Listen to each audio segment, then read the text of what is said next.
Have you ever experienced losing your keys? Many of us have.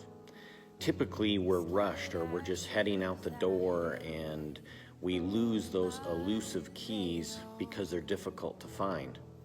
A lot of times, anxiety sets in and we become frustrated. Sometimes, if we're lucky, we take a moment, we slow down, and we take a breath, and we retrace our steps in order to find those keys. Oftentimes, those keys, they can be lost, never heard clanging ever again. Well, Pastor Tim Keller reminds us that there is a key to forgiveness, and that's found in Luke 17. Jesus uses this metaphor that we often misunderstand. It's the one where he says, if you have faith as small as a mustard seed. Well, we have to understand that is tied closely to the very act of forgiving someone who sins against you. I like how Tim sums up the teaching really nicely. He says, if you understand the gospel even a smidgen, like a mustard seed, you'll be able to forgive. When we look further at Christ's words in Luke 17, he also uses a parable, that of the servant and the master. I've often struggled to understand this parable, but here is a clear way to understand what Jesus was communicating. A self-righteous person is a servant who acts like a king or a master.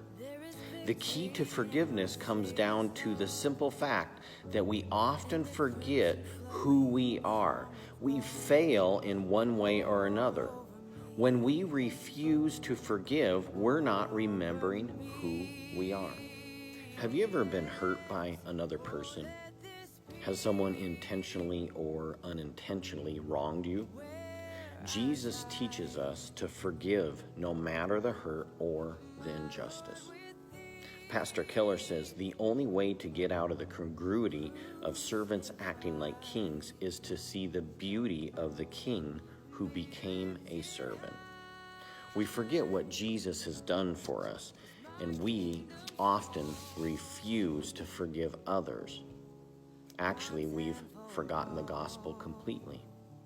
So rather than becoming twisted and tainted by resentment, our responsibility is to forgive. We have to understand that the gospel is full of grace, and it can turn us into a person who forgives radically and lives generously.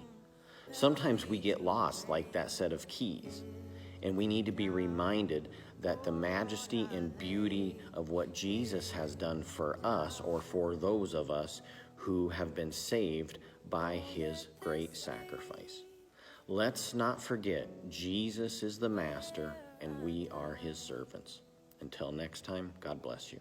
My Lord, with thee crucified.